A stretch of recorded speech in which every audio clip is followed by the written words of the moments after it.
भस्त्रिका प्राणायाम। भस्त्रिका प्राणायाम में वेग पूर्वक वायु को अंदर करते हैं, अशुद्ध वायु को हम बाहर कर देते हैं।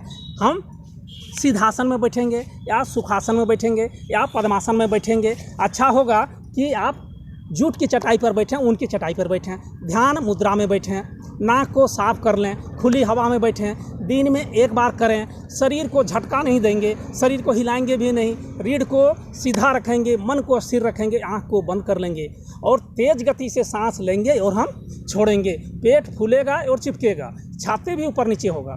2 सेकंड में एक बार करते हैं। एक बार देखिए।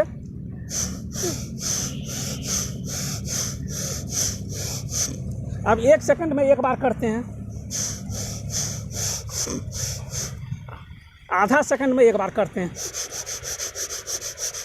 मतलब 1 मिनट में हम 100 बार कर लेंगे। आपकी क्षमता पर है आप क्या करते हैं। अगर आप में कोई खराबी है तो आप धीरे धीरे करें, अगर आप स्वस्थ हैं तो आप जल्दी जल्दी कर सकते हैं। क्या क्या फ़ायदा होता है। दिन में इसको 5 बार आप करें, एक बार में 5 बार करेंगे। शरीर को प्राणवायु अधिक मात्रा में मिलेगा, सभी अंगों से दूषित पदार्थ बाहर निकल जाएगा, फेफड़ों की कार्य क्षमता बढ़ता है और रक्त साफ होता है, डायफ्राम तेज़ी से काम करता है, पेट मजबूत होता है, पाचन शक्ति बढ़ जाता है, लीवर किडनी पाचन तंत्र का एक्सरसाइज हो जाता है, बीपी भी नियंत्रण में आ जाता है और हृदय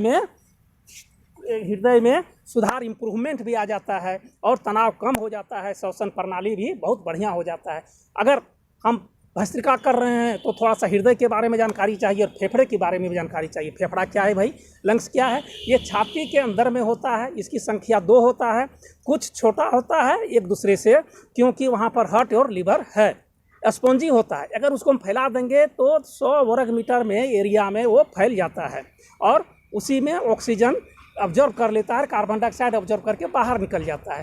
5 से 8 लीटर हवा प्रति मिनट हम लेते हैं सांस और 1 मिनट में हम लोग 15 से 16 बार हम लोग सांस लेते हैं और कार्बन डाइऑक्साइड को हम लोग छोड़ देते हैं। अगर हम एक्सरसाइज करते हैं तो 100 लीटर हमारे भीतर में प्रवेश करता है, उससे 3 लीटर ऑक्सीजन हमको मिलता है। वैसे आदमी को दिन भर में 11,500 लीटर हवा चाहिए और 550 लीटर ऑक्सीजन चाहिए, जो कि हमारे शहरी जीवन में ये नहीं मिल रहा है। इसीलिए हम लोग बीमारी से ज़्यादा ग्रसित हो रहे हैं। ऑक्सीजन क्यों चाहिए? क्योंकि उससे हमको एनर्जी मिलता है। कैसे एनर्जी मिलता है? जो मॉलिक्यूल है, भोजन का जो पदार्थ है उसमें ऑक्सीजन मिला, या सेल में जो कार्ब है, जो ग्लूकोज है उसमें ऑक्सीजन मिला, उससे CO2 और H2O बना और एनर्जी निकलता है। क्या क्या खराबी होता है फेफड़े में? पोल्यूशन से खराबी होता है, सिगरेट से, धुआं से, और लंग्स फूल जाता है, कॉन्जेशन हो जाता है, म्यूकस भी जमा हो जाता है, माइक्रोब्स जमा हो जाता है, पैथोजन जमा हो जाता है, हैवी भारी हो जाता है, पानी भर जाता है, टीबी हो जाता है, मोटा म्यूकस हो जाता है, फेफड़ा को बांध देता है, अस्थमा हो जाता है, पुल्मोनरी डिजीज हो जाता है, एयरवेज कमज़ोर हो जाता है, एयर फ्लो कम हो जाता है, टिश्यू कमज़ोर हो जाता है और लंग सैक कमज़ोर हो जाता है, सैक का वाल दिल टूट जाता है। और यह जो फेफड़ा है वो 12 रिब्स, ये जो रिब्स है उसमें भीतर में रहता है, उसके भीतर में लीवर रहता है, थाइमस रहता है, ट्रेकिया रहता है, गाल ब्लाडर रहता है, ऑर्टा रहता है। अगर फेफड़ा खराब होगा तो सब चीज़ खराब हो जाएगा। कौन कौन सा बीमारी होता है जनरली भाई? Asthma, pneumonia, TB, lung cancer, सांस फेल भी हो जाता है, लंग में पानी भर जाता है, सूखा खांसी हो जाता है। थोड़ा बहुत हम लोग क्या करते हैं, जब इस तरह की खराबी आता है तो थोड़ा सा क्या स्टीम लेते हैं, एयरवेज खोल देता है, म्यूकस बाहर चला जाता है, छींकते हैं तो टॉक्सिन बाहर चला जाता है। जब एक्सरसाइज करते हैं तो ज़्यादा ऑक्सीजन भीतर जाता है, कार्बन डाइऑक्साइड भी ज़्यादा चलता है, रिस्पिरेटरी सिस्टम तेज हो जाता है, उससे भी हमारा बहुत सारा चीज़ बाहर चला जाता है। और ज़्यादा हो गया तो डॉक्टर को दिखाना ही दिखाना है आपको।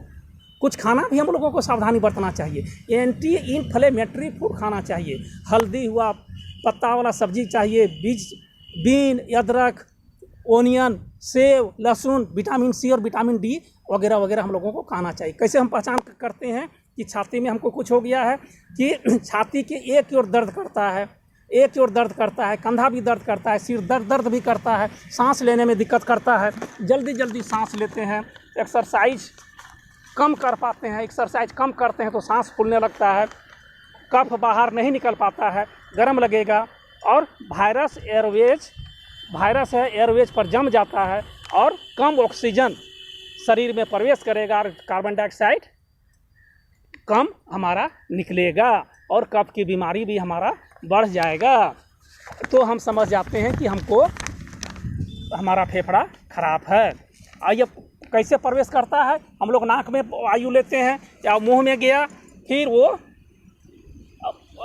थ्रोट में गया, वायु थ्रोट में गया, फेरिंक्स में गया, फिर वहाँ से वॉइस बॉक्स में जाता है जो कि लेरिंक्स कहलाता है। वहीं पर ट्रेकिया होता है, ट्रेकिया से वायु प्रवेश करता है ब्रोंकी में, फेफड़ा में पहुँच जाता है। थोड़ा सा मैकेनिज्म हम लोगों को समझना चाहिए कि वायु हमने लिया, फेफड़े में किस तरह से गया, हार्ट में कैसे गया, उसको भी जानकारी रखना चाहिए। तो हार्ट में 4 चैम्बर होता है, एक तो इधर होता है, एक तो यहाँ होता है, एक तो यहाँ होता है, एक तो यहाँ होता है। इसको बोलते हैं एट्रियम, दाहिना एट्रियम। इसको नीचे बोलते हैं राइट वेंट्रिकल, इसको बोलते हैं लेफ्ट एट्रियम, इसको बोलते हैं लेफ्ट वेंट्रिकल।